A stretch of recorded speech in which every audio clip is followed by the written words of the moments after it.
Hello and welcome to the channel. My name's Henry Chung and I'm going to be bringing you lots of Bournemouth content over the coming weeks. Now, I ran a poll on Twitter and it turns out that you guys don't want another fan channel. We already have enough of those. Back of the Net obviously has a monopoly over that, really. So I'm going to be doing sort of one-off videos, so no match previews, no match vlogs, no match reviews. So one-off videos like today, we're going to talk about whether Neto needs to be dropped. Now we're going to be talking about his disappointing performances, obviously, whether Travers is a suitable replacement, and whether a new goalkeeper in the summer is perhaps the best course of action. But before we start, if you could please subscribe, that would massively help me out. Obviously, this is the first video on the channel, so if you could subscribe, that'd be brilliant. Leave a like, comment what you think. Neto, Travers, a new goalkeeper. But now let's get into the video. Now we're going to start by looking at last game where Neto made two pretty bad mistakes. He's got quite a lot of, not abuse. He's got criticised on social media for it. So if we jump into it and we look at the first goal that we conceded, of course the shot comes across here and Neto saves it, but he palms out right into the middle of the penalty box where Gustavo Hammer can tap it home pretty easily. Now if we just look at that save, the shot is right down the middle of the box. So it's pretty easy for Neto to make a save there. Now, I will cut him some slack. If that ball perhaps is going further towards the bottom left corner, he can palm it away easier. But realistically, with the ball coming so central like that, an experienced goalkeeper like Neto should be able to get that out to the side of the box just so it can be cleared easily. Look at that. We have 1, 2, 3 Bournemouth defenders in the box, and he's given it directly down the middle, straight to Gustavo Hammer. Now, the second goal that we conceded was obviously from the corner. It comes in and Neto tries to punch it away, but goes straight into Dominic Solanke. And there's a few things to note about this. Firstly, he should be commanding the box. He should be telling Solanke, right, I've got this, I'm going to catch this, but he doesn't. And secondly, that's not even a hard catch. He's completely misjudged it. The ball's lower than he thinks it's going to be, so he can't catch it, and he gets flustered, straight into Solanke, and the ball's in the box easily for a Sheffield United player to tap that home. But if we look at the season as an overview, this is not a one-off event. He's made lots of mistakes in the past. We look at that Spurs game on New Year's Eve. He's got the ball here, lots and lots of time. He could just boot it long, but instead he tries to play it into a Bournemouth player and instantly close down, and we concede. We go 1-0 down. This was pretty early in the game. Away at Tottenham, that's as good as game over, really. Well, I say that. We did come back last year, didn't we? But we look at this one, Wolves at home. Probably the darkest period in our season. A lot of us were starting to lose hope with Iraola. And you see here Neto, this isn't him just passing the ball. This is a goal kick, right? So he's got bags of time. He can time waste if he wants to. If you remember, we're on 10 men. Lewis Cook's been sent off for a headbutt. And he just plays it into Billing. A complete hospital pass. He gets closed down straight away, and we lose the ball. We concede 2-1 down. Game's gone. We've lost. Again, here, this one, as I spoke about earlier, commanding the box, is another one of Neto's bad decisions. And it's at Everton here. He tries to punch the ball away, and he gets knocked off his feet by one of our own players. Again, he should be telling that player, I've got this covered. But of course, you can see there, he's on the floor. He's been knocked over by his own player. And Jack Harrison out there, out wide, can just think it over Neto. Now, this has pretty much been a theme through the entire season. And I would say that he's been inconsistent. Because if you look at the last game against Burnley, he made an excellent save for the Charlie Taylor free kick. And there was also an opportunity for Burnley to have a one-on-one. And Neto just comes out and smothers it. So he had a really good game there. And then literally next game, he has an absolute stinker. So that is how I would label his season, inconsistent. Now, I'll give him some credit where it's due. He has the 5th best goals prevented in the league at 3.8. So he's basically overperforming expected goals on target. He's conceding less than he should, which is good. But as I say, it's just inconsistency from him. And he's getting older.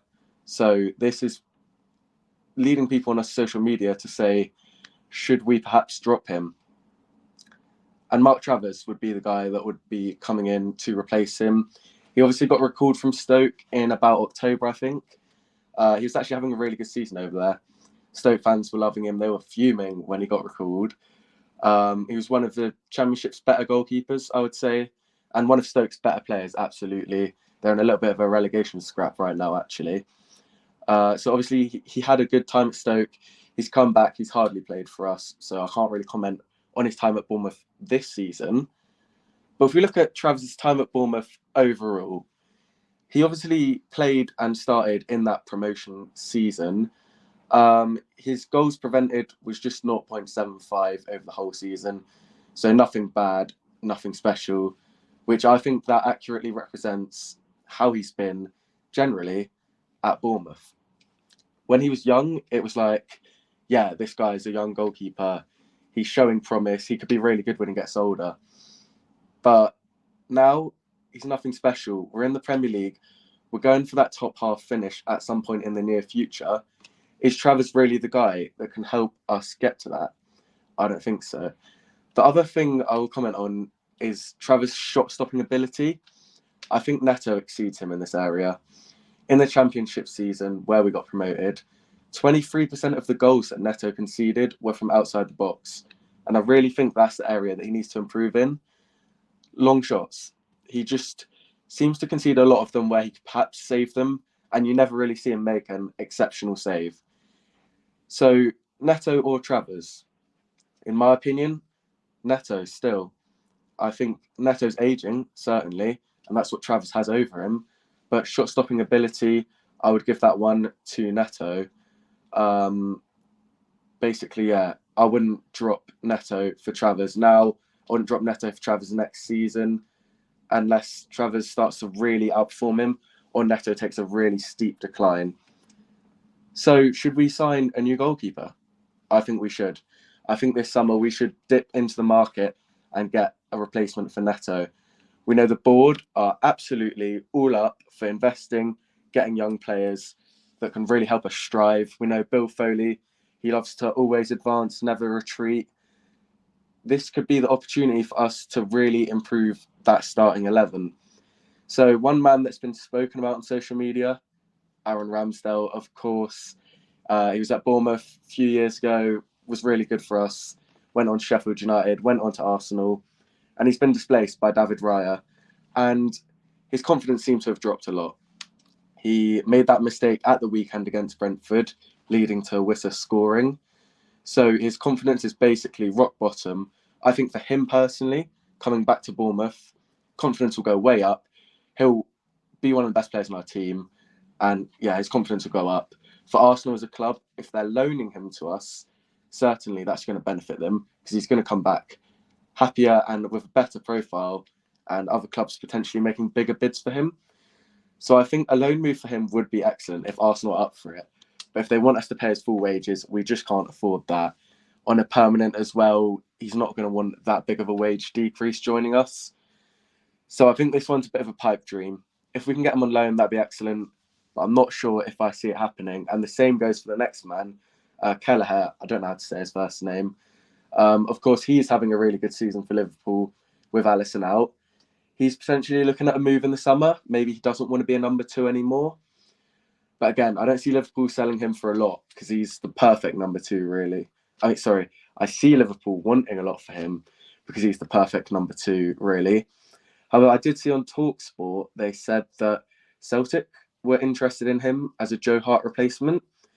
And if Celtic think they have the pull to get him, I think we certainly can. We're a very exciting project. We're in the Premier League.